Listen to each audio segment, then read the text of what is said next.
కమలాసన్ మామూలుగా చేయలే, ఇరగొట్టాడు. ఆయనకి కావాల్సింది ఒక డ్రాప్ ఉంటుంది, ఆ డ్రాప్ మీదే సినిమా అనేది మొత్తం రన్ అవుతూ ఉంటుంది. ఈ సినిమాలో ఇద్దరు డైరెక్టర్లు ఉంటారు, ఇద్దరు పేర్లు స్టార్టింగ్ ఆరుతోనే వస్తుంది. ఇప్పుడు వరకు మన ఎవరికి తెలియదు. విజయ్ దేవరకొండ గారు ఉన్నారు, రాజమౌళి గారు ఉన్నారు, ఆర్జీవి గారు ఉన్నారు, అలాగే మన డైరెక్టర్ ఫన్నీగా ఆయన పేరేంది రాజమౌళి, ఫన్నీ డైరెక్టర్ అంటే రీసెంట్ గా జాతిరత్న ఆయన కూడా సాంగ్ లో ఉన్నారు. మామూలుగా అందరూ కొట్టేశాడు. అంటే కామెడీ మాత్రం చాలా బాగుంది.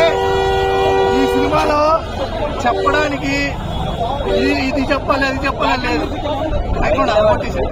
కానీ నార్మల్ గా మన సాంగ్స్ రొమాన్స్ అని ఉంటాయి, కామెడీ మూవీ కాదు. బుజ్జి ఎట్లుందన్న బుజ్జి? బిర్యానీ బాగుందంటే బిర్యానీ బాగుంది, ఇంకా బాగుంది. ఇది అదే బ్రహ్మానందం క్యారెక్టర్, అలాగే బుజ్జి, వీళ్ళిద్దరి మధ్య బాగా కామెడీ సీన్స్ ఎక్కువ ఉంటాయి. చాలా ఫుల్ ఎంటర్టైన్మెంట్ చేయొచ్చు. అక్కలకి, తమ్ముళ్ళకి, చెల్లెలకి, బామ్మతులకి అందరికీ చూడాలి ఏ సినిమా. ఓన్లీ కలిగి అందరూ